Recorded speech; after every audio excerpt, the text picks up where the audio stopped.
अभी लोगों के अंदर कोरोना महामारी का भय समाप्त भी नहीं हुआ था कि हाल ही में देश में कुछ ऐसे केसेस सुनने को मिल रही हैं जिसमें कोरोना से ठीक हुए मरीज अब एक नई बीमारी से जूझ रहे हैं।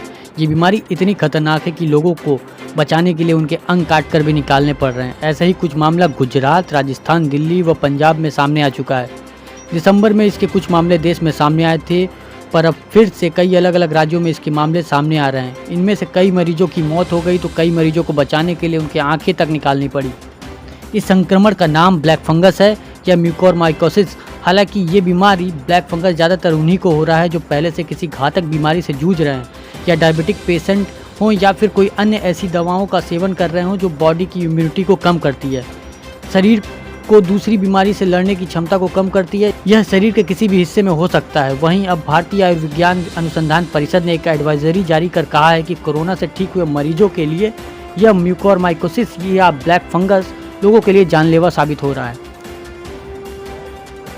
ब्लैक फंगस या म्यूकोरमाइकोसिस वातावरण में मौजूद रोगाणुओं से लड़ने की क्षमता कम कर देता है। सही समय पर इलाज न मिलने पर मरीजों की जान तक जा सकती है।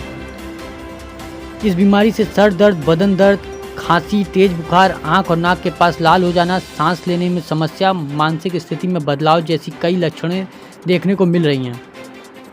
केंद्र सरकार और ICMR ने इसे नज़रअंदाज न करने की सलाह दी है और ऐसी कोई दिक्कत या समस्या होने पर चिकित्सकों की सलाह लेने को कहा है।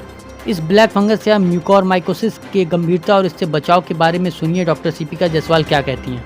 नमस्ते, मैं डॉक्टर सीपिका जायसवाल, चर्म रोग विशेषज्ञ और WHO से मैं सर्टिफाइड हूँ clinical management of Covid management के लिए। तो आज बात करते हैं ब्लैक फंगस या म्यूकोरमाइकोसिस के बारे में। ये कोई नई चीज नहीं है, कोई नई बीमारी नहीं है। इसके बारे में पहली बार मैंने लंदन में सुना था जब मैं डिप्लोमा डर्मेटोलॉजी कर रही थी। तो उसमें काफी पेशेंट्स को म्यूकोरमाइकोसिस होता था जो कि HIV इन्फेक्टेड होते थे, HIV एड्स था, या फिर जिसको शुगर बहुत ज्यादा अनकंट्रोल्ड था, कोई कैंसर की ट्रीटमेंट ले रहा था, या जिसकी इम्यूनिटी बहुत ज्यादा लो थी, तो ऐसे लोगों को म्यूकोरमाइकोसिस की प्रॉब्लम होती थी। उस वक्त सबसे ज्यादा ये स्किन में देखने को मिलता था क्योंकि एक पर्टिकुलर एरिया आपका एकदम ब्लैक पड़ जाता था।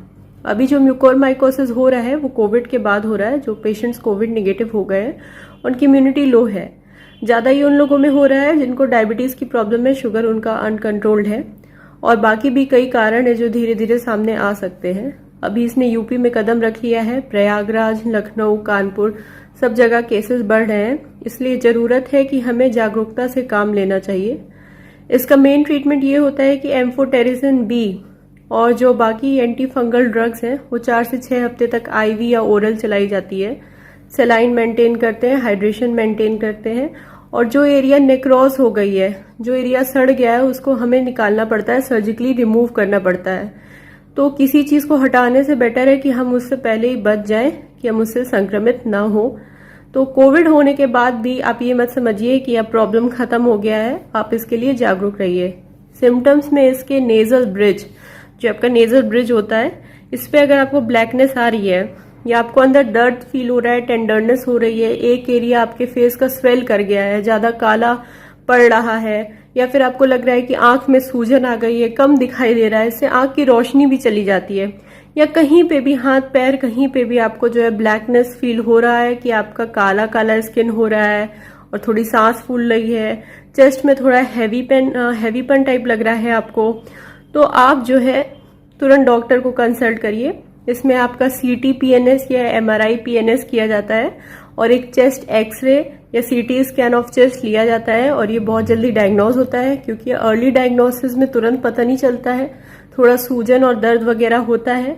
इसलिए आप जो अपने डॉक्टर से फॉलो अप करते रहिए और इससे हम सब बच सकते हैं। Thank you.